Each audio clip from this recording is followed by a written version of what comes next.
Falando aqui até a Alice mandou uma mensagem aqui, falando assim, olha, me chamou muita atenção o voto do líder do governo, né? Ontem até conversei bastante sobre isso com o Reinaldo Azevedo, né? O nosso colunista aqui do UOL também e apresentador do Olha Aqui. E ele dizia que ali não era o Jacques Wagner, era o Lula. Né? E ele falando que tinha ali a participação da presidência, né? Que aquilo foi articulado sim com o executivo nesse sentido. E aí a Alice fala assim, quer dizer, se realmente teve o dedo de Lula, ou ele permitiu isso, ou ajudou Rodrigo Pacheco nesse objetivo, ele, de certa maneira, se iguala um pouco ao Bolsonaro na crítica ao Supremo Tribunal Federal, aos objetivos aqui, e aí as questões vão nesse sentido. O que você acha, hein, ô Josias? Como é que você vê, se realmente tem, você acha que tem o dedo do Executivo aí, e o quanto isso pode ser ruim para o próprio governo se começar a querer também cutucar o Supremo Tribunal Federal? Fabiola, como disse o próprio Jacques Wagner ao fazer a sua manifestação de voto no dia da votação dessa proposta de emenda constitucional, a palavra do líder do governo é indissociável da sua função. Ele até disse: vou expressar aqui a minha posição pessoal, embora eu saiba que o líder não pode se dissociar da posição que exerce. E, pelo que soube, o Jacques Wagner não tirou isso da cabeça dele, ele discutiu, ele informou ao Palácio. O Jacques Wagner é hoje, seguramente, em Brasília, o político que tem mais intimidade com o Lula, que são amigos, eles se tratam na base da intimidade, não é de senhor, não, eles têm uma intimidade muito grande, de muitos anos. Então, ele não daria esse voto sem comunicar ao Lula. Aqui há um jogo de interesses que é preciso compreender. O governo está com dificuldades no Senado, até mais do que na Câmara.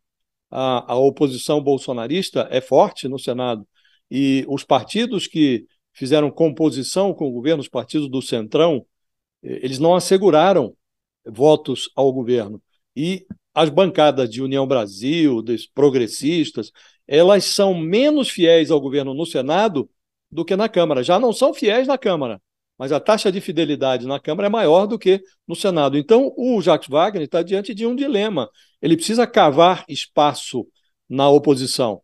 Ele precisa assegurar interlocução para que os projetos de interesse do governo tenham trânsito no Senado, para que não sejam bloqueados os interesses do governo no Senado. Então, ele enxergou nesta votação uma oportunidade para fazer uma média com a oposição. E ele fez isso por entender que o que havia de deletério na proposta foi retirado. Então, ele entendeu que, olha, o que sobrou aqui não é uma ofensa gravíssima ao Supremo, nós não estamos proibindo o Supremo de emitir decisões liminares, apenas estamos dizendo que, quando se trata de deliberar sobre leis aprovadas pelo Congresso, Senado ou Câmara, é preciso que o Supremo se manifeste pelo seu colegiado e não por decisões individuais. Ele entendeu que não tinha problema. A meu juízo, foi ingênuo, porque, evidentemente, esse movimento interessava ao bolsonarismo, ao próprio Bolsonaro. Bolsonaro quer criar problema, quer criar confusão na grande área do governo. Então, ninguém sabe se essa PEC, inclusive, vai ter curso. Agora vai para a Câmara, tem outro jogo de interesses lá na Câmara, mas o Jacques Wagner entendeu, Fabíola, que seria conveniente para ele dar esse voto, porque ele participou da negociação, foram retiradas, suprimidos do texto da proposta de emenda constitucional várias coisas que aí sim eram mais vistas com mais reserva pelos ministros do Supremo, e aí deu o voto. Acho que ele foi ingênuo. Com o tempo de estrada que tem o Jacques Wagner, ele deveria ter pressentido que o voto dele daria no que deu, né? Porque o voto dele foi entendido como uma cumplicidade do governo nessa votação. Assim entendeu o Supremo. O Supremo, e se ele não tivesse votado, eu conversava ontem com o ministro do Supremo, eles estão convencidos de que, não fosse pelo voto do Jacques Wagner, essa matéria não teria sido aprovada. Porque na véspera houve uma votação para quebrar o intervalo de 5 sessões que o regimento exige de votação do primeiro turno para o segundo, e eles não atingiram os 49 votos exigidos para a aprovação da proposta.